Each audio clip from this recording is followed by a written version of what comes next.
Hi, I'm Jeff Flimlin, Professor Emeritus from Rutgers Cooperative Extension, and you're taking a look at the Algae Culture Extension Short-course. In our effort to find out what's gone on in algae culture and algae itself, macroalgae, seaweeds, we're here today at Maine Coast Sea Vegetables to talk with Shep Erhart, the president of Maine Coast Sea Vegetables, about his business, how long he's been in it, and what his views are for the future. Shep, thanks so much for taking the time to see us. You're welcome, Jeff. Good to be here. Tell us, how did you first get connected with seaweeds? Started eating it for health reasons back in the late 60s, and really couldn't afford all that fancy imported stuff from Japan, so my wife and I, when we moved here in the early 70s, 1971, we started foraging for our own, and the rest is history. And you were processing it yourself at that time? Yeah, we just took it out of the ocean and dried it, and then eventually put it in our miso soup in the morning. Great. When did you become aware that you could turn this into a business? When our friends, and we were eating a macrobiotic diet for health reasons, and one of the bases of the macrobiotic diet is seaweed, every day actually. And we had friends who were in the greater macrobiotic community who started, I don't know how they found out, but the word got out. We were harvesting local seaweed, Maine seaweed, and I found this ad the other day. We actually put an ad in a magazine that went out to many of the macrobiotic community in April 1971. It said, "Send us $2 and we'll send you half a pound of alaria," which is like Japanese wakame, or kelp, which is like Japanese kombu, and then send 25 cents for postage. And handling. That's fantastic. You've had the largest running seaweed sales company with the most diverse product line, perhaps in the United States, for over 40 years. How has that market changed? You just said that you put the ad for $2. How has it changed over those 40 years? Wow, a lot. Yeah. On the supply side, there are now many more. Then we were probably the only domestic supplier of edible sea vegetables, which we're distinguishing because they are mostly for human consumption. Seaweed gets used in all kinds of agricultural and pharmaceutical and with animals, things like that. But we've specialized in seaweed for humans, and back then, the only other seaweed you could get for human consumption other than from Japan, not even China back then was producing it, as far as I know. It wasn't imported anyhow. But you could get some kelp tablets out of the West Coast, out of Macrocystis, the big kelp forests out there. They were making kelp tablets. But otherwise, there was no source of domestic seaweed here. So now we have a handful of small suppliers in Maine and a handful on the West Coast. There's some suppliers now coming in from the British Isles and from Brittany, from Europe. So there's quite a lot more diversity in supply, and on the demand side, it's gotten enormous. We're not talking about individuals now, we're talking about mega companies looking at seaweed as a product in their product because of its nutritional and health benefits. Is the public more open to seaweed now? Oh yeah, 100%. Not only are they more open, they're more educated. There are people now, it's like, I don't know, maybe wine or something, people now who are distinguishing seaweed from this part of the coast from that part of the coast. It's terroir? Yeah, it's got a terroir. It's terroir, exactly. That's what they use with the oysters. Yes, right. I'm sure that's true with the oysters too. Yeah. And the public is also asking for more background about why. They know seaweed's good for them, but most people don't know why. So now they're asking for more science behind the seaweed, which is new and good. What percentage of your product line is wild harvest and what percentage is farmed? And do you see a change in those percentages over the next X number of years? First question is easy. 0% of our sales right now are from the farm. We have been farming for a couple of years, but none of it is ready for market because it's quite different than the wild harvested seaweed. So we know that our growth lies in this aquaculture seaweed because the wild harvested seaweed, in our opinion, is nearing the limits of sustainable harvest. 3 out of 5 of the species that we harvest, we are not able to get enough year to year to meet our demand. So it's very important that if we're going to grow on the farmed, but the farmed has to be treated differently, has to be marketed differently, has to be new recipes. It's lighter, it's different, slightly different taste, different texture, and we can't just sell it as regular wild seaweed. What are the historical uses of seaweed in Maine, the Canadian Maritimes? There seems to be a real history here of the use of the seaweeds, the sea vegetables, edibles, also in the Maritimes. Dulse is one of those things that's very popular in the Maritimes as a snack. You drink it have it with a beer or something, but it's never really infiltrated further south than Maine. Do you have any idea why? The Scotch-Irish connection. The Scotch and the Irish have been eating seaweed for centuries. Really, they've used it in their, as part of their culinary cuisine for hundreds of years, and a lot of them ended up in the Maritimes. And I think that's the main reason that's such a strong, particularly dulse.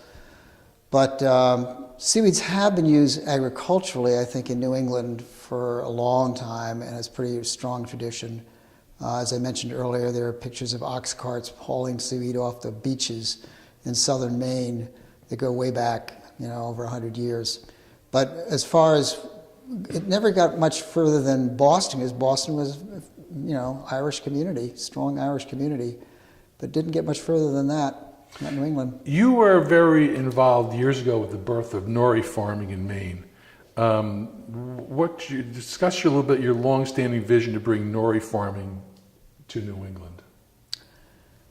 The waters here, first of all, there are 5 different nori species that grow in these waters, native nori species.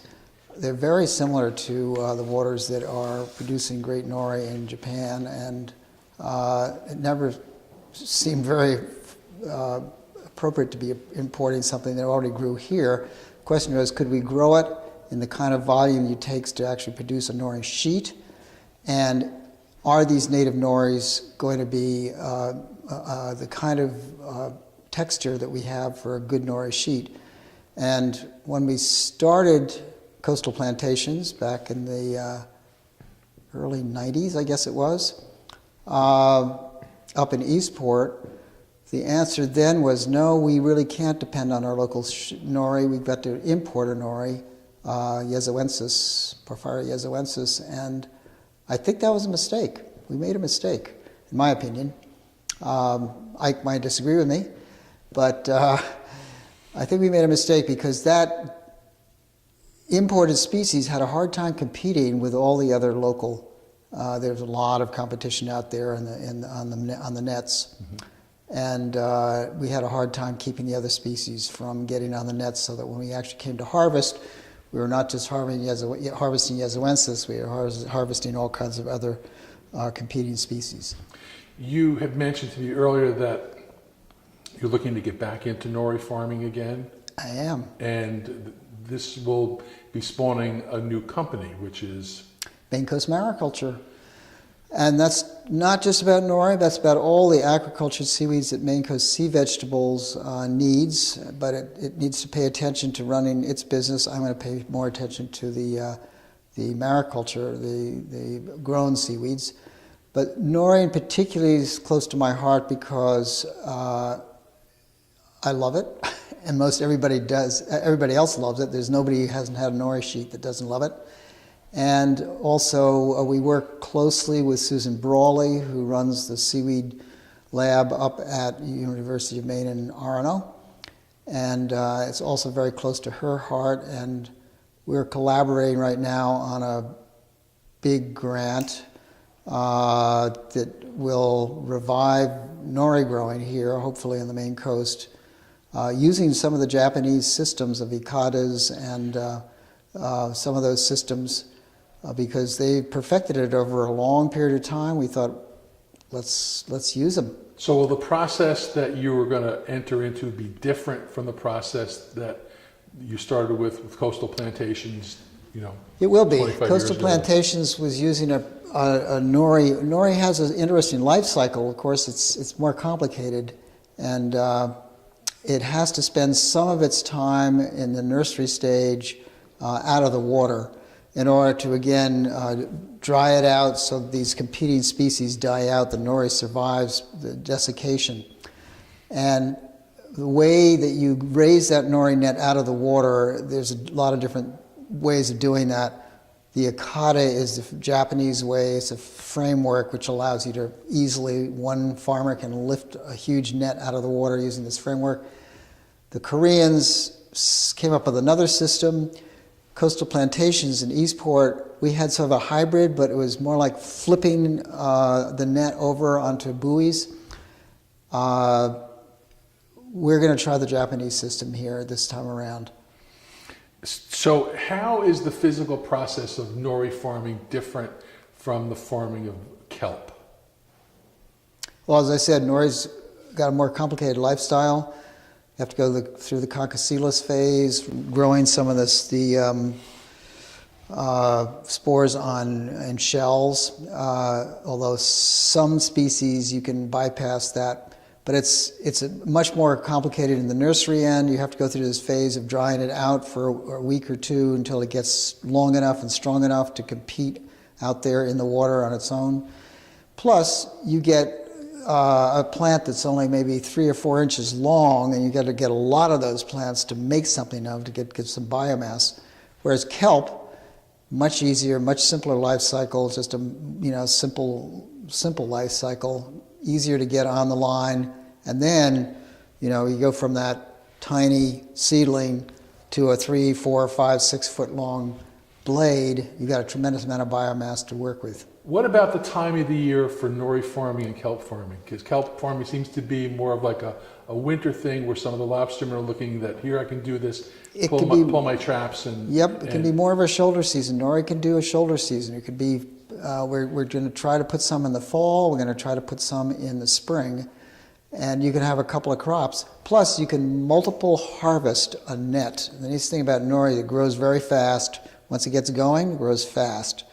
And in Japan and China, they'll harvest a net 3 or 4 times within its life cycle.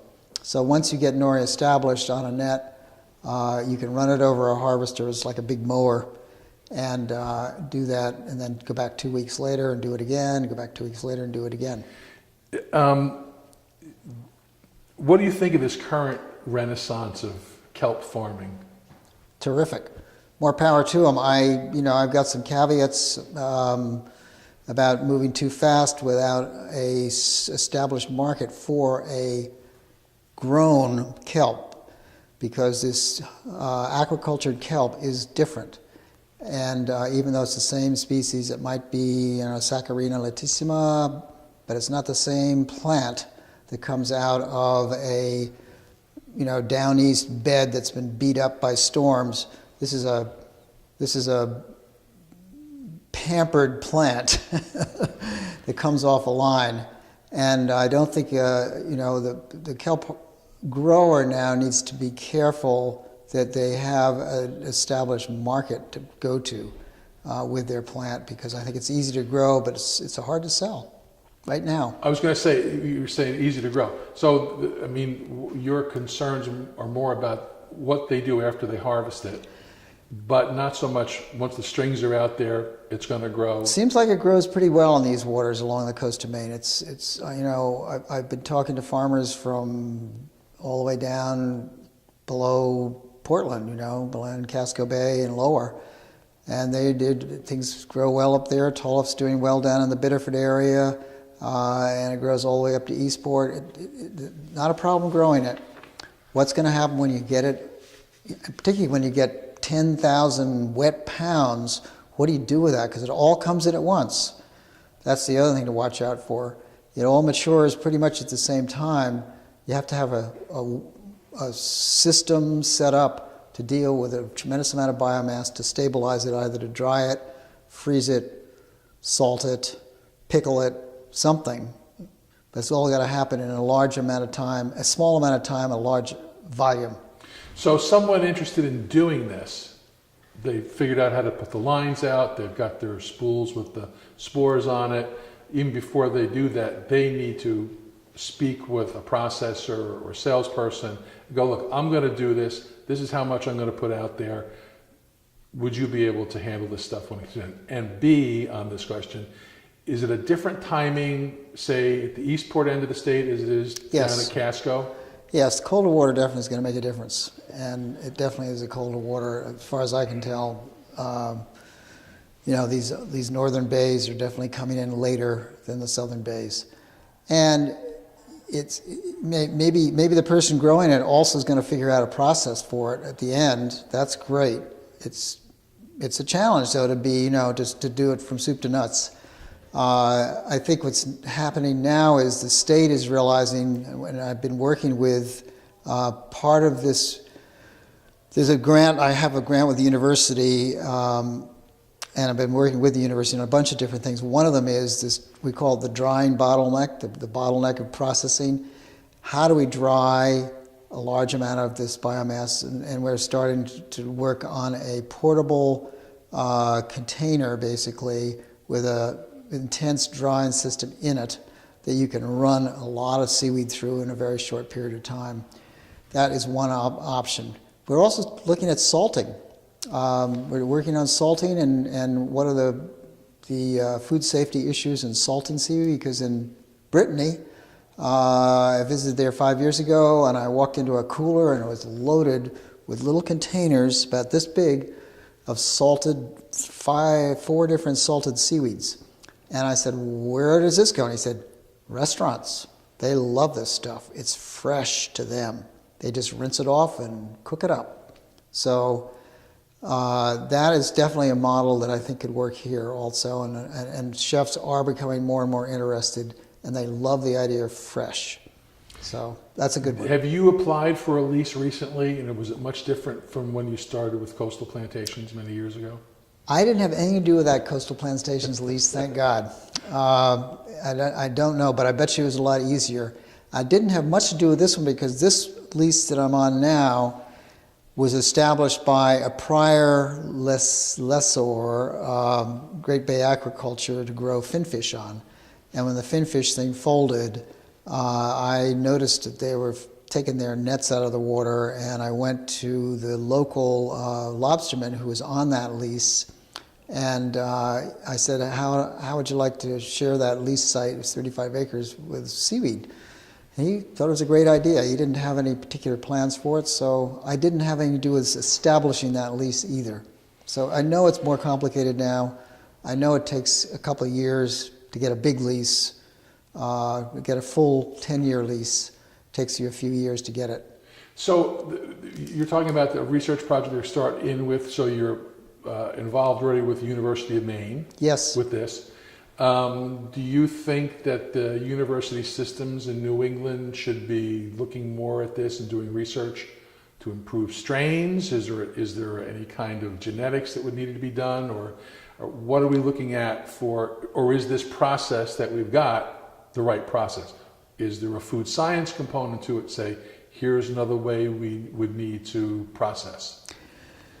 There is some work being done on strains.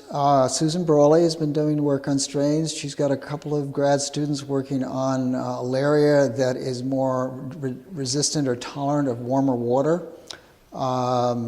She and I think somebody down in the University of New Hampshire are working on a species of nori called Wildemania that grows long blades, so you get a lot more biomass per holdfast. And then on the food science end of things, the food science department landed a big grant, almost $1 million last fall. And in that grant is included work on looking at potential contamination in seaweed that's taken right out of the water, looking at the food safety aspects of drying, of salting, and of pickling. So we've got some experience, very active experience right now using some of the seaweed we're growing out on the farm, and they're checking it out to see how it behaves in the lab, so to speak. But all that's good groundwork to open up because food safety is huge with this new FDA Food Modernization Act, FSMA.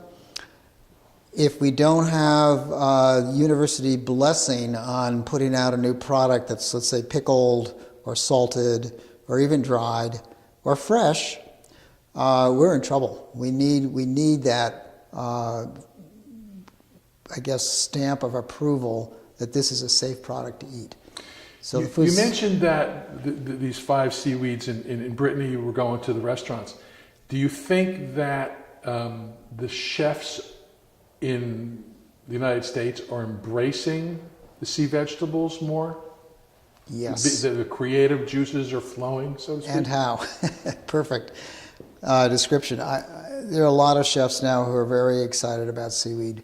It's healthy and it's interesting and it can be colorful and it has a flavor profile that they're always looking for new, exciting flavor profiles, and seaweed's really different than anything else.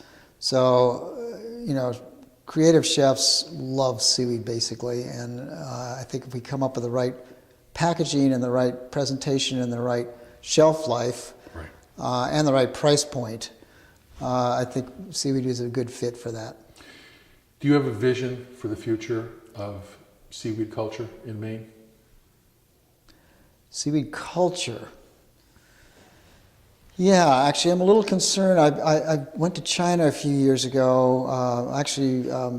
When we were after the nori experiment in Eastport, we brought over a Chinese nori farmer to help us, and I went back and visited those farms there, and I was concerned about how their base systems were really wall-to-wall nets. I mean, it was impressive, but we had downsides of monoculture. And in fact, last year, by the way, I ended up getting some seaweed farms in China certified organic, because that's the other thing we did in 1993. All our processes now go through organic certification. Because that's part of the marketplace that feels like is the most receptive to this really precious food. So in the organic certification process, it's important that the water in which the seaweed's grown is clean. And last year in China, some of the water was not very clean, and the crop, I think it was about cleanliness or the amount of oxygen in the water or other nutrients in the water that were missing, but they had a big failure. So, our farmers didn't produce about 50% of what they usually do. So I'm concerned about that. So in the future, in Maine seaweed, I'm concerned about the talk about growing seaweed for biomass, for biofuels, for extraction of just certain elements, for commercial chemical. I mean, a lot of seaweeds are just used in commercial formulations for paint thinners or whatever, of paint actually, not thinners.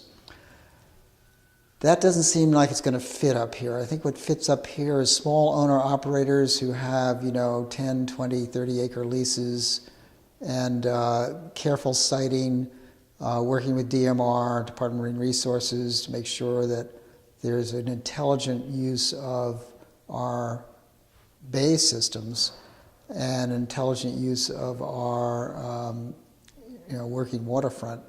And I think aquaculture seaweed has a great part to play in that if we're smart. Good. Last question. Do you have a favorite seaweed? Wow, well, they all are in their moment. They all have their moment. Although I have one that's not my favorite. All right, we will talk about that one. Well, it's sea lettuce, which we sell a lot of now. It's beautiful, it's green, but it has a very strong smell. Ulva? Yeah, Ulva, Lactuca. But probably dulse. Dulse is my favorite because it's so versatile and it's so unique. It's so different. It's got this tanginess. It's got a saltiness. It's got a sweetness. It's got a smokiness. It's got all these different flavors. And I think my customers agree because we sell more of it than any other seaweed. Okay. And of course, the whole bacon thing, dulse like bacon, we've known that for years. One of our original recipes was a DLT, a dulse lettuce and tomato sandwich. You take your dulse, you pan fry it, tastes just like bacon. Stick it in there with those lettuce and tomato, a little mayo. You got a BLT, but it's a DLT. I'll have to try that one. Try it. Shep, thanks very much for your time. And welcome. I greatly appreciate your help. We'll be talking with other leaders in the seaweed industry, and you'll see more of these interviews. Thanks.